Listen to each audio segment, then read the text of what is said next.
Okay, today we're going to cook some jambalaya.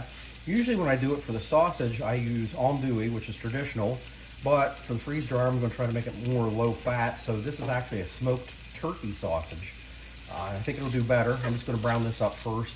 And also, when I make regular jambalaya, I don't usually chop it up this fine, but I'm keeping everything small so it'll freeze dry and then rehydrate better. So most of this is getting pretty brown. I'm going to go ahead and remove it, and then we'll get the chicken going. Okay, now we're just going to cook our chicken for a little bit until it gets brown. Later we'll be adding it back in with the rest of the ingredients and cooking it a little bit longer. Okay, I don't see any more pink on the chicken. Like I said, it might not be 100% cooked through, but we'll be braising it later with some liquids and vegetables later on. It'll cook longer. Now we're going to cook the Cajun Trinity, green bell pepper, onion, and celery, so it gets a little browned and softened.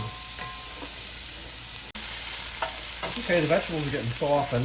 They gave off some liquid, and I was able to scrape the bottom of the pan and scrape up some little brown bits of the sausage and chicken. Now I'm going to add the garlic. Stir that in, and also the seasonings. Stir that in.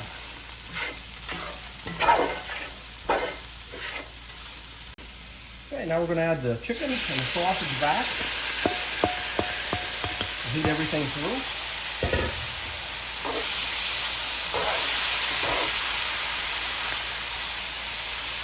Now we're going to add the tomatoes.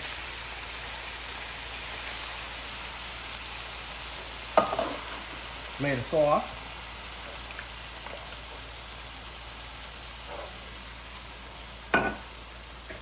And the chicken broth.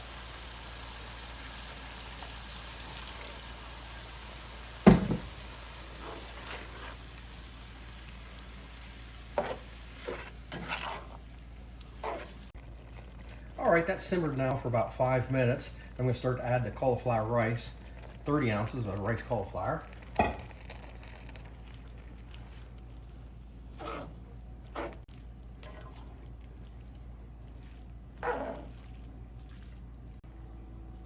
Alright, now I have it all mixed up, and I'm just going to cover it up and let it come up to temperature before we add the shrimp. So this has come up to temperature, it's simmering again. Now if we were going to have this for supper tonight, I'd add a little bit more chicken broth to make it a little bit looser. But since we're making it for the freeze dryer, I'm going to leave it with this consistency. And now we're going to put the shrimp in. Stir them around and have them cook for about another 5 minutes. Okay, the shrimp's all stirred in. I'm just going to cover it and let it cook for about 5 more minutes. Okay, our shrimp all look like they've plumped up, turned opaque, and they're done. At this point, I'm going to call this finished.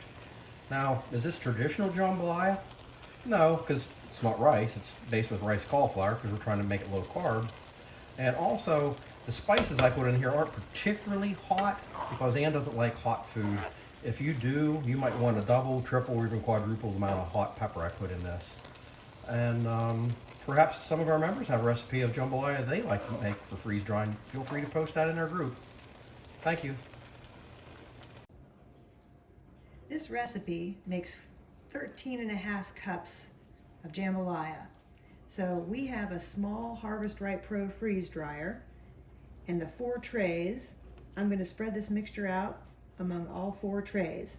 So you can customize this recipe depending on what make and model and size of freeze dryer you have and how much you're trying to make. All the measurements and the full recipe are be provided at the end of this video. So we hope you found this interesting, informative, and inspires you to make some freeze-dried jambalaya.